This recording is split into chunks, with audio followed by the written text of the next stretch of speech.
Yes, आपका first question था कि जब हम मरते हैं तो ऐसा कहा जाता है कि सब कुछ नियत होता है, तो जी यही आपका क्वेश्चन है ना? तो उसके बाद में क्या? हाँ, मेरा क्वेश्चन था कि जब हमारा बर्थ होता है वही टाइम में सब कुछ फिक्स हो जाता है कि आपकी लाइफ में ये होने वाला है, वो होने वाला है, और वो फिक्स होता है, कभी चेंज वो लोग बोलते नहीं हो सकता है। तो फिर कैसे बोलते हैं कि अगर हम कोई भी चीज श्रद्धा से करें, ओके, या प्रार्थना करें, तो फिर वो तो दोनों अलग अलग बातें होंगी। Yes yes yes. तो आपका प्रश्न है कि ऐसा कहा जाता है कि जब हम जन्म लेते हैं तो सब कुछ नियत हो जाता है, तो फिर हम क्या अपनी प्रार्थनाओं से, श्रद्धा, आस्था, भक्ति, साधना से क्या अपने कर्मों को बदल सकते हैं, प्रारब्ध को बदल सकते हैं क्या? ठीक है ना? तो यहाँ आप समझना इस साइंस को कि ना तो सब कुछ नियत है और ना ही सब कुछ अनियत है।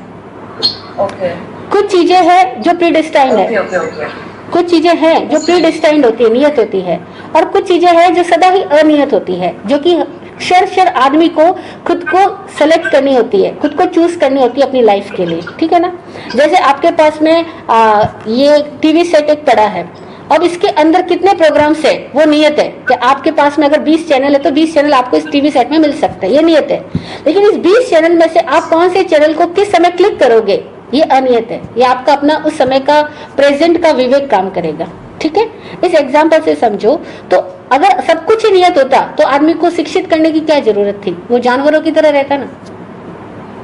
लेकिन आदमी को बचपन से, पैदा होने के साथ ही संस्कार दिए जाते हैं, शिक्षा दी जाती है, ज्ञान विज्ञान सिखाया जाता है, उसको विवेक जगाया जाता है कि तुम सेलेक्ट करना सीखो कि what is right and what is wrong for you.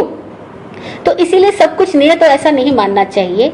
आदमी के पास में कुछ चीजें हैं जिसमें आदमी बदलाव नहीं कर सकता। जैसे कि हम देखें कि कोई आदमी बना है, तो अब वो आदमी इस समय आदमी रूप में है, वो जानवर नहीं बन सकता है। जानवर रूप में वो आदमी नहीं बन सकता, उसके लिए उसको दोबारा जन्म ही लेना पड़ेगा। तो यानी कुछ चीजें तो हुई जो नियत हो गई है। अब जिस ट्रेन में बैठ गए, उस ट्रेन की दिशा जिस तरफ है, आपको उसी दिशा में जाना पड़ेगा। ओके, लेकिन उसके बावजूद आप प्रतिपल कैसा सोचोगे, कैसा विवेक पैदा करोगे, प्रार्थना में रहोगे, मतलब थैंकफुल की फीलिंग में रहोगे, या आप ईगो फीलिंग में रहोगे, ये आपका अपना प्रेजेंट का डिसीजन है जो कि नया कर्म को बना रहा है।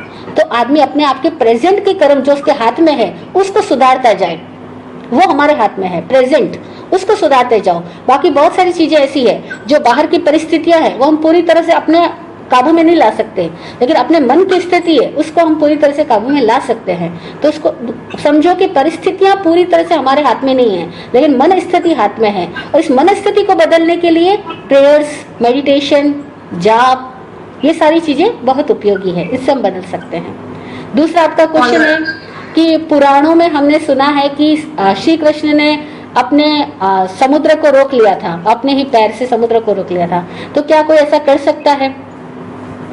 क्यों नहीं कर सकता है? पुराणों में ऐसा लिखा है, बाइबल में भी ऐसा लिखा है कि अगर तुम एक बार पूरे विश्वास के साथ कह दो कि ये पर्वत यहाँ से हट जाए, मुझे रास्ता दे दे, तो आपको रास्ता मिल जाएगा। लेकिन पूरी आगे बात देना कि पूरे विश्वास से कह दो, मन में डाउट नहीं हो। अगर डाउट नहीं है तो आदमी अपनी क्षमताओं को इतने लेवल तक ले जा सकता है कि वो जैसा कहे वैसा हो, और हो भी तो रहा है। आप देखो, आदमी ने कब सोचा था कि वो आकाश के अंदर पक्षियों की तरह उड़ेगा, है ना? लेकिन उड़ रहा है ना। तो हमारे पास में क्षमता हो, विज्ञान हो और विधि कला का ज्ञान हो, तो हम बहुत कुछ वो कर सकते हैं जो श्री कृष्ण ने अपने तरीके से किया, हम अपने तरीकों से कर सकते हैं। पहले ऋषि मुनि ध्यान में बैठ करके दूर की घटनाओं को देखते थे, और आज हम केवल लैपटॉप खोल करके दूर के लोगों को देख रहे हैं। Absolutely.